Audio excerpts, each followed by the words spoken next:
With a birth year of 1920, back when they were known as the Decatur Staleys 2 years before they officially became the team we recognize today, the Chicago Bears have a rich and storied history full of all-time great linebackers, one of the best running backs ever, one of the greatest coaches in NFL history, and so on, which makes selecting their franchise five nearly impossible.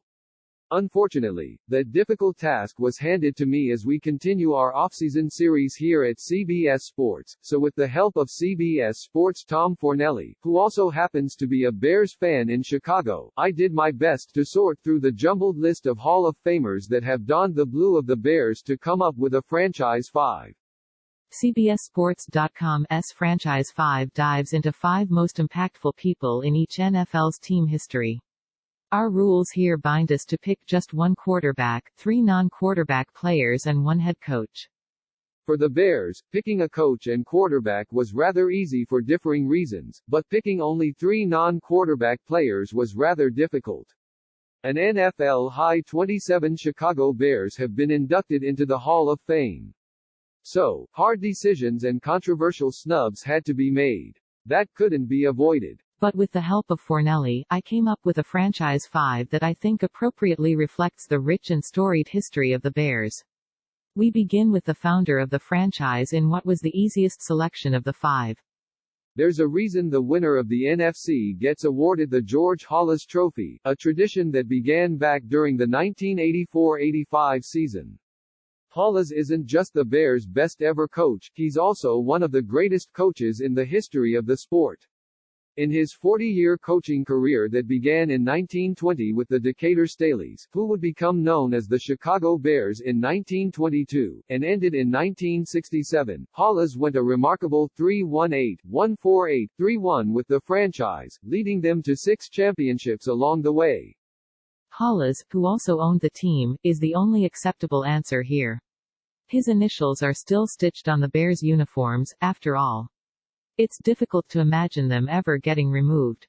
This isn't really up for debate, but shout out to both Mike Ditka and Lovie Smith, who deserve recognition as great Bears coaches, both of whom took the team to the Super Bowl, with Ditka winning his appearance with that historically great 1985 defense, and Smith perhaps not getting the recognition he deserved until the Bears tried to replace him with Mark Trestman and then John Fox. Perhaps firing Smith after a 10-win season wasn't a smart move, after all.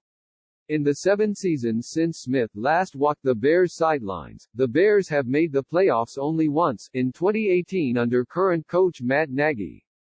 Just missed Mike Ditka. Perhaps the most underappreciated and misunderstood player in Bears history, Jay Cutler never developed into the superstar the Bears thought they were acquiring when they traded a fortune for him in 2009, but by the time his career with the team ended after the 2016 season, he'd established himself as the best quarterback in the franchise's history. Obviously, the Bears' history of quarterback play is dreadful, so dreadful that Sid Luckman, who last played for the Bears in 1950, held most of the Bears' passing records until Cutler came along, but Cutler departed Chicago as the team's all-time leader in passing yards, topping Luckman by 8,757 yards, and touchdown passes, 17 more than Luckman.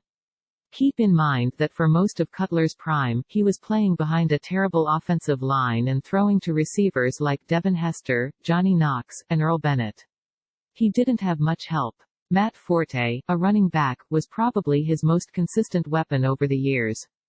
With a little more luck, Cutler could have brought a championship to Chicago, but luck was never on his side. A torn MCL in the NFC Championship game ruined his best chance. A broken thumb the following season wrecked a 7-3 start to the year. A 10-win season in 2012 wasn't enough to qualify for the postseason, and an Aaron Rodgers fourth-down touchdown bomb to Randall Cobb ended the Bears' 2013 season one win short of the playoffs.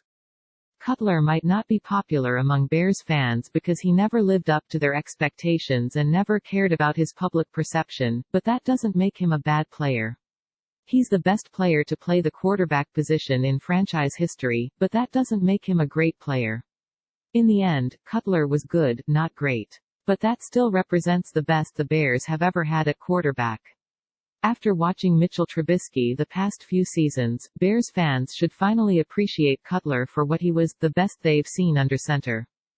Just missed, Sid Luckman. One of the best running backs in NFL history, Peyton, who tragically passed away in 1999 at the age of 45, was the easiest selection on the player side. From 1975 to 87, Peyton totaled 21,264 yards and 125 touchdowns from scrimmage. He's the franchise's all-time leader in rushing yards with 16,726. For the sake of comparison, consider that Matt Forte ranks second with 8,602 rushing yards. So, Peyton has nearly double the amount of yards as the second leading rusher in Bears history. Peyton also leads the franchise in rushing touchdowns with 110. The next closest player, Neil Anderson, has 51. This time, Peyton has properly doubled up, and then some, second place. Peyton meets all of the necessary requirements. He's the best running back in franchise history and it's not particularly close. Won a Super Bowl, captured MVP in 1977, and is one of the best players at his position group in the history of football. Only Emmitt Smith has Peyton beat in career rushing yards.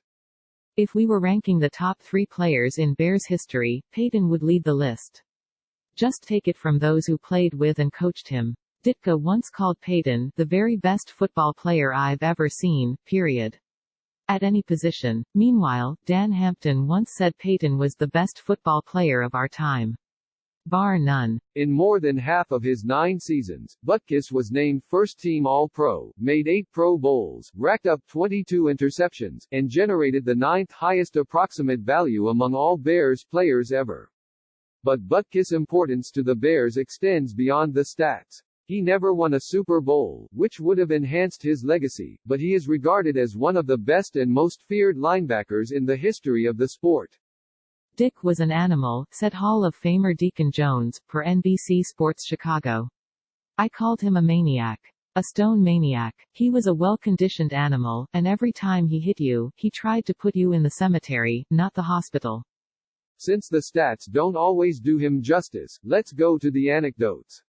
This one, also via NBC Sports Chicago, might be my favorite. Butkus retired all the way back in 1973 and he's still considered one of the best linebackers in the history of the sport. It should remain that way. At the very least, it's difficult to imagine him ever getting replaced on a list of the best 3 Bears players ever. The Bears might not have ever had a truly great quarterback, but you can't deny just how many great linebackers they've produced. If Butkus is 1A, then Urlacher is 1B. The recent Hall of Fame inductee wrapped up his career in 2012, retiring with the most solo tackles in franchise history. The beginning of his career was marked by a Defensive Rookie of the Year award. Along the way, he won Defensive Player of the Year in 2005, garnered 4 first-team All-Pro selections, and 8 Pro Bowl nods. Urlacher, of course, never won a Super Bowl, but he did play an integral part in getting the Bears to the Super Bowl in the 2006 season. He was capable of doing it all, rushing the passer as a blitzer, 41.5 career sacks, covering downfield 22 career interceptions, and stuffing the run. It's difficult to think of a more complete linebacker to have played the game, and it's no coincidence that the Bears' defense immediately suffered once he retired, though they've since returned to form. Urlacher is the best Bears player of the past 2 decades, and it's not particularly close. Just missed, Mike Singletary, Dan Hampton, Richard Dent. Sean Wagner-McGough joined CBS Sports in 2015 after graduating from UC Berkeley. A native of Seattle, Sean now resides in the Bay Area. He spends his spare time defending Jay Cutler on Twitter. Full bio.